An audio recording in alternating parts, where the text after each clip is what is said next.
Well, good evening and thank you for joining us for ABC Columbia News at 11. I'm Alex Tejada. It's time now to get a quick check of your forecast. Meteorologist James Scott joins us now with a look at our current conditions. More than a week after Hurricane Helene tore through South Carolina, her impact is still being felt.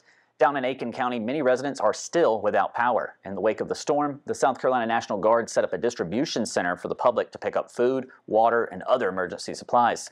Lieutenant Governor Pamela Evett visited the site on Friday, which is just one of the many stops she made across the state this week.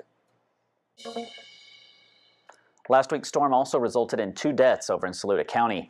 Volunteer firefighters Chad Satcher and Landon Cale Bodie died when a tree fell on their truck while the two were responding to an incident caused by the hurricane.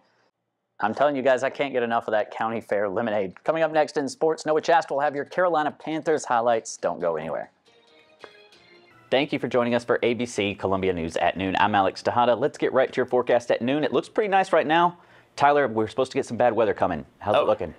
A Richland County deputy is recovering after being struck by a vehicle last night. Authorities say that after 8 p.m., the deputy was directing traffic around a vehicle incident on Kaufman Road and Benson Road when he was struck by a passing car.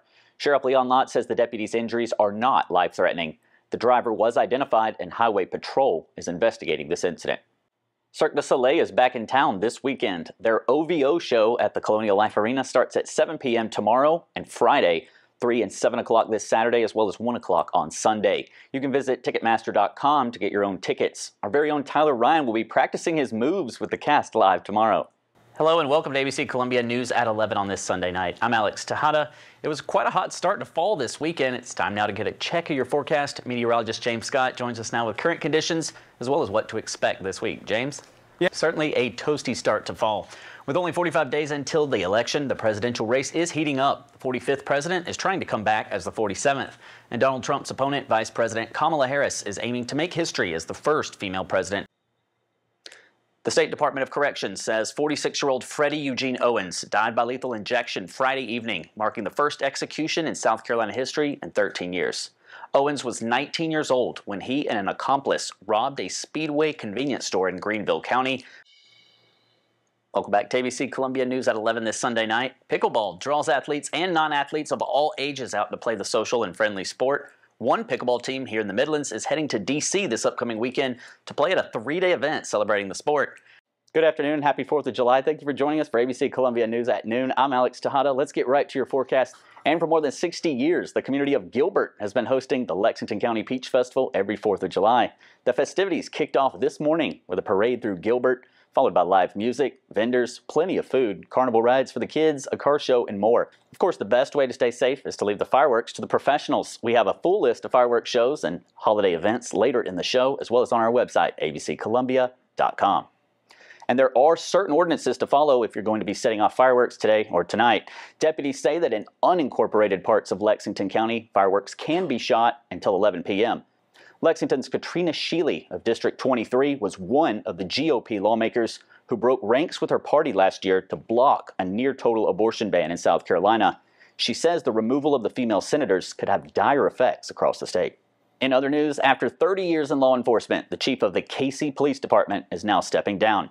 ABC Columbia spoke with Chief Cowan last night, who confirmed his plans to leave the city this month. Thanks, Tyler. It's going to be a hot one, but thanks for watching us at ABC Columbia News at noon. Have a great Independence Day. Well, Rochelle, Doug, this year the governor decided to only veto 21 items in the budget that was sent his way. Those vetoes totaled $2.3 million and are just a small part of a multi-billion-dollar budget that the governor is pleased with, at least for the most part. Also in the state budget, tuition freezes for the state's public universities, as well as funding for a vet school at Clemson University, as well as a new med school campus right here in Columbia at USC.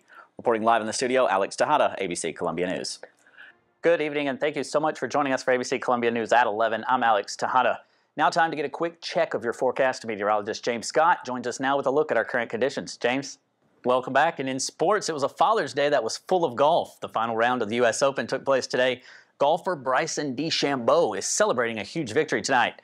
He won at the U.S. Open at Pinehurst Golf Course in North Carolina Sunday to capture his second career major. DeChambeau led at the start of the 4th and final round, but midway through it, he fell behind challenger Rory McIlroy by 2 strokes.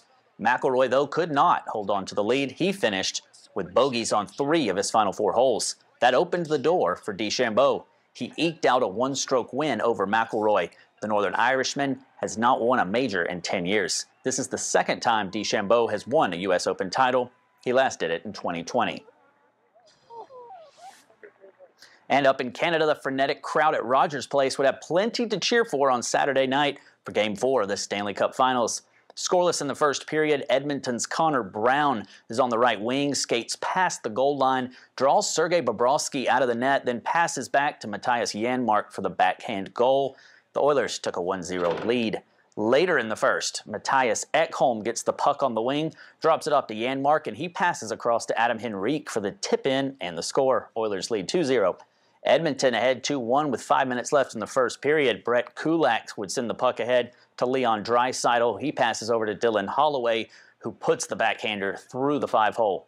Oilers lead 3-1. Second period was the same story, all Oilers. Evan Bouchard passes down the ice to Zach Hyman. He would drop it back off to Connor McDavid, and McDavid fires the snapshot on goal in off the post for the score. Edmonton would be up then 4-1. And still in the second, and still more scoring, Hyman gives the puck back to McDavid. He drops it back off to Darnell Nurse for the shot, and he fires it in off the post for a goal. The Oilers' fifth goal would send keeper Bobrovsky to the Panthers' bench. The final score, Oilers cruise 8-1 to a dominating win. Game 5 will return to South Florida, where the Panthers will hope to lift the Stanley Cup in front of their home crowd. The puck drop will happen at 8 o'clock Tuesday night. And check out the best play of the day, which comes from the Diamond. College World Series action here, Virginia and Florida State. Daniel Cantu drives one deep to the center. Virginia's Harrison Didowick leaps and makes a spectacular catch. Check out the replay as Didowick robs Cantu of extra bases. However, Virginia would still lose to the Seminoles and get eliminated from Omaha. Also in Nebraska today, Tennessee took on North Carolina this evening. The Vols are in a good position this week to possibly win a College World Series. We'll be right back with one last check on the weather after the break. Thanks, James. Well, it was a beautiful weekend. Even though it looks hot next weekend, it was wonderful this weekend, a wonderful Father's Day, and I hope everyone made it out yesterday to Segra Park for what was a fantastic event with Band Alabama playing. Good evening, and thanks for spending some time with us tonight on ABC Columbia News. I'm Alex Tejada. Let's start things off with a look at your forecast. Meteorologist James Scott joins us now. Started in 2015 over in Colorado, Street Dog Coalition has aimed to help those on both ends of the leash.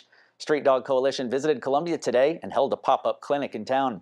Well, another exciting Sunday of baseball on tap for tomorrow after a beautiful Saturday here in the Midlands. All eyes will be on that Clemson game, certainly the Tigers and Gamecocks fans. Well, that's all the time we have for ABC Columbia News at 11. Thank you for making us your choice for news. We'll see you back here Sunday at 11 p.m. Everyone have a great night. I'm Alex Tejada.